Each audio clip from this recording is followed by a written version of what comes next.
আমার হাতে অনেকগুলো তার, আসলে কোন জায়গায় কত আরএম এর তার ব্যবহার করবেন। লাইট, ফ্যান এবং অ্যাডজাস্টমেন্টের জন্য আপনারা 1.0 বা 1.3 আরএম এর তার ব্যবহার করতে পারেন। 2.0 আপনারা প্রতি room by room circuit breaker connection করতে পারেন। 2.5 এবং 3.0 আপনারা গ্রিজার, রাইস কুকার, হিটার এবং রুম হিটার এগুলো কানেকশন করতে পারেন। 4.0 আপনারা এসির ক্ষেত্রে ব্যবহার করতে পারেন।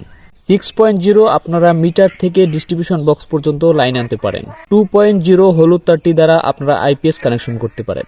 1.5 আরএম এর তার দিয়ে আপনি সবুজ এবং হলুদ দ্বারা আপনার সৌর বিদ্যুতের লাইন কানেকশন করতে পারেন। 1.3 বা 1.5 আরএম এর আর্থ দ্বারা আপনি 3 পিন কম্বাইন, যেগুলো হচ্ছে মেটাল বডি, এগুলো কানেকশন করতে পারেন। যেমন fridge, rice cooker, AC, TV যেগুলো আছে অর্থাৎ হিটার থেকে শুরু করে এগুলো আপনি কানেকশন করতে পারেন। তো এইখানে যে তারের কথা বললাম এগুলো হচ্ছে সম্পূর্ণ বিল্ডিং এর ক্ষেত্রে। তো ডিয়ার ভিউয়ার্স, ভিডিওটি ভালো লাগলে লাইক করুন, শেয়ার করুন এবং আমার চ্যানেল সাবস্ক্রাইব করে পাশে থাকুন।